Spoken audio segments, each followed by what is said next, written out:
everyone, welcome to Gurudev classes. I hope you are doing well.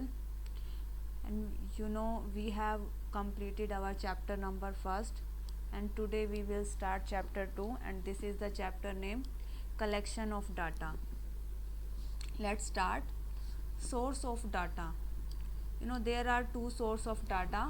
First one is primary source and second one is secondary source. तो जो primary source है, primary source से जो हम data collect करेंगे वो हमारा primary data होगा, और जो सेकेंडरी सोर्स से डेटा कलेक्ट किया जाएगा उसको हम सेकेंडरी डाटा बोल देते हैं. तो प्राइमरी डाटा कौन सा होता है? प्राइमरी डाटा हमारा वो डाटा होता है जो कि हम सोर्स ऑफ ओरिजिन से कलेक्ट करते हैं. मीन्स जहाँ हमारा इंक्वायरी का जो एरिया है वहाँ पर जाकर हम जो डेटा कलेक्ट करते हैं वो हमारा प्राइमरी डाटा माना जाता है. When the numerator collect the data by conducting an inquiry or an investigation, they are based on the first hand information.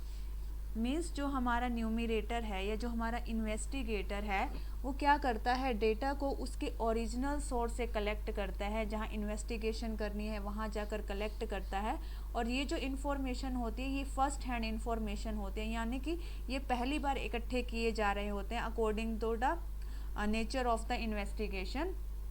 और ये जो टर्म न्यूमिरेटर आई है ये हमारा वो व्यक्ति होता है जो हेल्प करता है एक इन्वेस्टिगेटर की इन्वेस्टिगेशन में. For example, you will have to inquire from a large number of school students by asking questions from them to collect the desired information. तो एग्जाम्पल में आपको बता रखा है, अगर हमने किसी स्कूल के स्टूडेंट्स के बारे में डिज़ायर्ड इन्फॉर्मेशन कलेक्ट करनी है तो हम उनके वहाँ जाकर क्वेश्चंस वगैरह पूछ के हम वो कलेक्ट कर सकते हैं. तो ये हमारी प्राइमरी सोर्स ऑफ डाटा माना जाएगा. Second one is secondary data. Secondary data कौन सा होता है? जो सेकेंडरी सोर्स से कलेक्ट किया जाता है. और जो हमारा सेकेंडरी सोर्स ऑफ डाटा होता है ना वो ऑलरेडी एग्जिस्टेंस में होता है, यानी कि किसी और कंपनी ने या किसी और एजेंसी ने पहले से उसको अपने हिसाब से कलेक्ट करके रखा होता है. कभी पब्लिश भी करवा रखा होता है या कभी अनपब्लिश्ड भी होता है. तो सेकेंडरी डाटा हमारा वो डाटा होता है जो ऑलरेडी एग्जिस्टेंस में होता है और हम उसे अपने अकॉर्डिंग, अपने पर्पस के अकॉर्डिंग ले सकते हैं. When the data have been collected and processed by some other agency, अगर किसी दूसरी एजेंसी ने डेटा का कलेक्ट कर रखा है, उसको प्रोसेस कर रखा है, तो वो सेकेंडरी डेटा के अंदर आता है. It is based on second hand information. ये सेकेंड हैंड इन्फॉर्मेशन होती है. ध्यान रहे जो हमारा प्राइमरी डाटा है ये हमारा फर्स्ट हैंड इन्फॉर्मेशन है, और जो सेकेंडरी डाटा है ये हमारा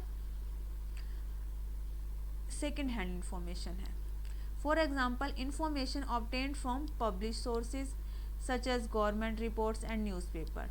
तो जो डेटा ऑलरेडी छप चुका है, पब्लिश हो चुका है, ये गवर्नमेंट की रिपोर्ट्स के अकॉर्डिंग जो उनके पास ऑफिसेज वगैरह में रखा हुआ है वो सारा का सारा डाटा हमारा सेकेंडरी डाटा माना जाएगा. तो मेन इसमें क्या है, प्राइमरी डाटा प्राइमरी सोर्स से कलेक्ट किया जाता है और सेकेंडरी डाटा सेकेंडरी सोर्स से कलेक्ट किया जाता है. सेकेंडरी डाटा जो है हमारा पब्लिश भी हो सकता है, अनपब्लिश भी हो सकता है. Now difference between the primary data and secondary data. Here basic difference. First one is primary data, they are collected from the first time. जो हमारे प्राइमरी डेटा होते हैं वो फर्स्ट टाइम कलेक्ट किए जाते हैं according to the nature of study. They are accurate, क्योंकि हम इसको अपने स्टडी के पर्पस के अकॉर्डिंग कलेक्ट कर रहे हैं तो ये एक्यूरेट भी होते हैं. They are in the form of raw material to which statistical method are applied. तो ये जो होते हैं, जो डेटा कलेक्ट किए जाते हैं वो रॉ मटेरियल के फॉर्म में होते हैं. इनके ऊपर स्टेटिस्टिकल मेथड लगाकर इसको अरेंज करना अभी बाकी होता है. They do not require editing. इसमें कोई एडिटिंग की ज़रूरत नहीं है क्योंकि हम इसको स्टडी के अकॉर्डिंग ही कलेक्ट कर रहे हैं. Collection of primary data requires a lot of time and money. तो जो हमारा प्राइमरी डाटा होता है, क्योंकि इन्वेस्टिगेशन के फील्ड में खुद जाकर डेटा को कलेक्ट करना होता है, तो it's requires a lot of time. Time भी बहुत ज़्यादा लगता है एज वेल एज मनी भी लगता है. Precaution is not required in this use of primary data. जब भी प्राइमरी डाटा कलेक्ट करते हैं तो प्रिकॉशन की कोई ज़रूरत नहीं होती, क्योंकि अपने नेचर के स्टडी के अकॉर्डिंग ही हम डेटा का कलेक्ट कर लेते हैं. Second one is secondary data. They have already been collected by some other person. ये ऑलरेडी एग्जिस्टेंस में होते हैं, किसी दूसरे व्यक्ति ने इसको ऑलरेडी कलेक्ट किया हुआ होता है. द लैक एक्यूरेसी, इसमें एक्यूरेसी की कमी पाई जाती है। They are in the form of finished product, क्योंकि ये पहले से ही कलेक्ट किए हुए होते हैं तो ये फिनिश्ड प्रोडक्ट की तरह काम करते हैं। दे रिक्वायर एडिटिंग, इसमें एडिटिंग की ज़रूरत होती है क्योंकि जब वो पहली बार किसी ने कलेक्ट किया तो अपने पर्पज़ के अकॉर्डिंग किया था, और जब हम उसका दोबारा से यूज़ कर रहे हैं तो उसको अपने पर्पज़ के अकॉर्डिंग हमें मॉडिफाई करना पड़ेगा, उसमें एडिटिंग की रिक्वायरमेंट रहेगी। They do not require a lot of time and money, यहाँ डू कर लेना। तो जो हमारे सेकेंडरी डाटा हैं उसके अंदर ज़्यादा टाइम की ज़रूरत नहीं होती, ज़्यादा मनी नहीं लगता, क्योंकि ऑलरेडी एग्जिस्टेंस में होते हैं। हमें बस रिक्वेस्ट करनी होती है कि आप हमें ये डाटा प्रोवाइड करा दें। Precaution are required in the use of secondary data, और जब भी हमें सेकेंडरी डाटा का यूज़ करना है तो हमें प्रिकॉशन ध्यान में रखना पड़ेगा, सावधानी बरतनी पड़ेगी कि क्योंकि उसको हमें मॉडिफाई करना पड़ेगा अपने प्लान के अकॉर्डिंग, अपने इन्वेस्टिगेशन स्टडी के according. Now mode of collection of data, data को कैसे कलेक्ट करते हैं। अब डेटा को कलेक्ट करने के अलग अलग तरीके हो सकते हैं, तो यहाँ पर वन बाय वन हम करेंगे। जैसे यहाँ पर्सनल इन्वेस्टिगेशन या पर्सनल इंटरव्यू दे रखा है, इसका आपकी अगर बुक चेक करोगे तो वहाँ पर डायरेक्ट इन्वेस्टिगेशन आप मानोगे, यहाँ पर आपको मिल जाएगा। डायरेक्ट पर्सनल इन्वेस्टिगेशन भी इसका दूसरा नाम है। In this method the investigator conduct interview with the respondent और and obtain the required information. तो जैसे इंटरव्यू से पता चल रहा है यहाँ फेस टू फेस बात होती है, तो जो इन्वेस्टिगेटर है क्वेश्चन पूछता है, और जो रिस्पोंडेंट है, रिस्पोंडेंट कौन होता है, रिस्पॉन्स करने वाला। तो रिस्पोंडेंट अपने आंसर देता है और उसको लिख लिया जाता है और उसके अकॉर्डिंग डेटा कलेक्ट कर लिया जाता है। और जो हमारे ये इंटरव्यू हैं ये हमारे 2 टाइप्स के हो सकते हैं। एक तो होता है हमारा direct personal interview and second one is indirect personal interview.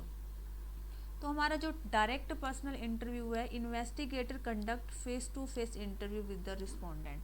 तो इसके अंदर जो हमारा इन्वेस्टिगेटर है, इन्वेस्टिगेट करने वाला व्यक्ति है, वो रिस्पोंडेंट से फेस टू फेस बात करेगा, क्योंकि यहाँ पर डायरेक्ट बातचीत हो रही है, डायरेक्ट पर्सनल इंटरव्यू है। और इनडायरेक्ट पर्सनल में क्या होगा, data is collected by the interviewing the third person. इसमें जिस व्यक्ति के बारे में बात चल रही है ना, उससे इंटरव्यू नहीं हो रहा, बल्कि उसके हायर पर्सन से, उसके अलावा कोई थर्ड पर्सन है जो उनके बारे में जानता है, जो विटनेस है उनका, उससे बातचीत करके डेटा को कलेक्ट किया जाता है। हु आर डायरेक्टली और indirectly concern with the subject matter of the inquiry, they are witness to the situation. तो यहाँ पर कह सकते हैं कि जो इनडायरेक्ट पर्सनल इंटरव्यू है, इसमें थर्ड पर्सन से इंटरव्यू में बात करके और जो जिसके बारे में हमने पूछना है उसके बारे में पूछा जा सकता है। लेट्स से एन एग्जांपल, कोई लेबरर हैं जो कारखाने में काम कर रहे हैं, और जो हायर अथॉरिटी है जो ऑफिस में बैठकर उनको गाइड करते हैं या उनके बारे में सारी की सारी रिपोर्ट रखते हैं। तो जब भी हमें लेबरर के बारे में जानना है तो हम क्या करेंगे, एक एक लेबरर से मिलकर डेटा कलेक्ट नहीं करेंगे, जबकि हम क्या करेंगे, थर्ड पर्सन जो उनका हायर अथॉरिटी है उससे बात करेंगे, उससे उनसे रिलेटेड डेटा को हम उस पर्सन से कलेक्ट कर लेंगे। तो इसको हम बोलते हैं इनडायरेक्ट पर्सनल इन्वेस्टिगेशन और interview. Next is telephone interview. As name suggest, telephone पर ही इंटरव्यू हो जाता है। In this method investigator ask question over the phone. Telephone के ऊपर बातचीत करके क्वेश्चन पूछ के डेटा को कलेक्ट किया जाता है। अब इसकी एडवांटेजेस और डिसएडवांटेजेस भी गिवन है। एडवांटेजेस क्या है, cheaper and takes shorter time, आने जाने की ज़रूरत नहीं पड़ती है, तो यहाँ पर कम टाइम लगता है, सस्ता भी है। They allow researcher to assist respondent by the clarification of the question. अगर मान लो टेलीफोन पर क्वेश्चन की समझ नहीं आ रही है तो जो रिसर्चर है वो रिस्पोंडेंट को समझा सकता है, क्लैरिफाई कर सकता है क्वेश्चन के बारे में। Helpful where respondent are reluctant to the answer question in the personal interview. ये वहाँ पर सही रहता है जहाँ पर जो इंटरव्यू में जो पर्सनल इंटरव्यू लिए जाते हैं वहाँ पर कुछ लोग क्वेश्चन के आंसर देने में हिचकिचाते हैं, मीन्स वो देना उचित नहीं समझते हैं, तो वहाँ पर ये वाला मेथड सही रहता है। Disadvantage, obstruct visual reaction. क्या होता है, जब भी हम टेलीफोन पर बातचीत कर रहे होते हैं ना, सामने वाले का रिएक्शन समझ में नहीं आता कि वो किस तरह का फेस बना रहा है, तो इसकी एक ये डिसएडवांटेज है। Next is exclude the population who are not having the telephone connection, और जिसके पास टेलीफोन कनेक्शन है ही नहीं तो वहाँ पर तो ये संभव ही नहीं है, तो इसलिए ये इसकी एक डिसएडवांटेज में आ जाता है। नाउ पर्सनल इंटरव्यू हमने अभी देखा था, उसकी भी एडवांटेजेस हैं और कुछ डिसएडवांटेजेस हैं। तो फर्स्ट एडवांटेजेस की बात कर लेते हैं, हाई डिग्री ऑफ ओरिजिनलिटी, क्योंकि डायरेक्ट हम उस पर्सन से बात कर रहे हैं, उससे रिलेटेड इन्फॉर्मेशन जान रहे हैं, तो एक्यूरेसी और जो हमारी ओरिजिनलिटी है उसकी डिग्री हाई रहती है। इन्फॉर्मेशन इज़ रिलायबल, काफ़ी रिलायबल होता है, उस पर विश्वसनीय इन्फॉर्मेशन हम प्राप्त कर सकते हैं। ईजी टू एडमिनिस्ट्रेशन करने में भी काफ़ी ईजी रहता है, क्वेश्चंस को आगे पीछे किया जा सकता है। ऐसे elastic method as necessary adjustment in the set of question can be made. यहाँ पर इलास्टिसिटी पाई जाती है, मतलब अगर हमने क्वेश्चनर में 15 क्वेश्चन लिए हैं, लेकिन जब हम पर्सनल इंटरव्यू कर रहे हैं तो वहाँ पर हम क्वेश्चंस को बढ़ा घटा सकते हैं, सामने वाले के रिस्पॉन्स के अकॉर्डिंग एक तो क्वेश्चन ऐड किए जा सकते हैं, इसलिए इसमें इलास्टिक मेथड है ये। नाउ डिसएडवांटेज कॉस्टली है, टाइम कंज्यूमिंग है, क्योंकि टाइम पूरा देना पड़ता है पर्सनल इंटरव्यू में। Can not be used where area of study is large, जहाँ पर स्टडी का एरिया काफ़ी लार्ज है वहाँ पर ये अच्छा नहीं रहता है। High prone to personal biasness के भी चांसेस रहते हैं।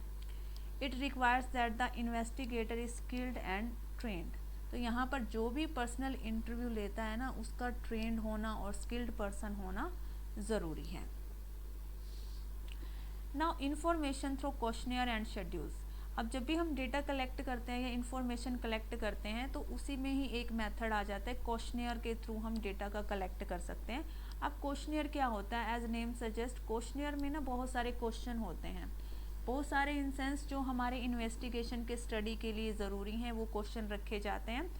और क्वेश्चनियर को बनाते समय बहुत सारी चीज़ें हमें अपने माइंड में रखनी होती हैं, जैसे जो क्वेश्चनियर का साइज़ है वो सही होना चाहिए, क्वेश्चनियर में सीरियल सही डले हुए होने चाहिए, और क्वेश्चनियर जो है हमारा जो उसमें लैंग्वेज है एम्बिगुअस नहीं होनी चाहिए, क्लैरिटी होनी चाहिए, है ना, कंट्रोवर्शियल क्वेश्चन नहीं होने चाहिए, जो उनका ऑर्डर है क्वेश्चन का वो अच्छे से होना चाहिए, सिंपल क्वेश्चंस होने चाहिए, कैलकुलेशन कम से कम होनी चाहिए, तभी जो सामने वाला व्यक्ति है वो क्वेश्चनियर को फिल करके सेंड कर सकता है।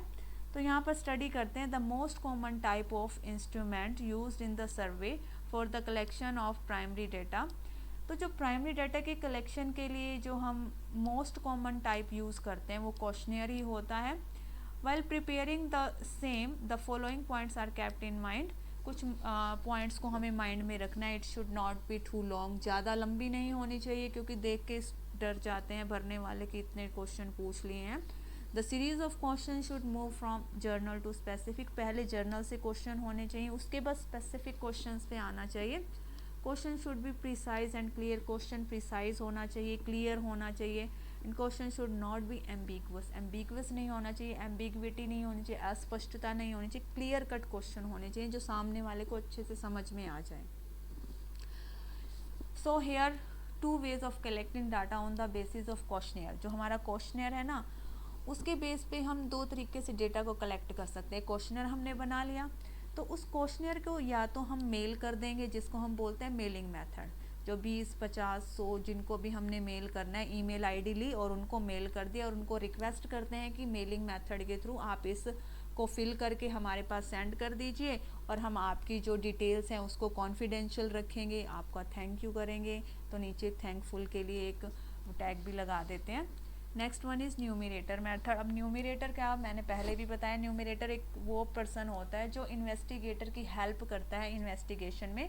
तो न्यूमिरेटर क्या होता है, न्यूमिरेटर क्वेश्चनियर को लेके इन्फॉर्मेंट के पास जाता है जिससे इन्फॉर्मेशन लेनी है, क्वेश्चन को वो क्वेश्चन को रीड करता है और उसके सामने वाले का रिस्पॉन्स लेता है और उस रिस्पॉन्स को खुद अपने हाथों से फिल करता है।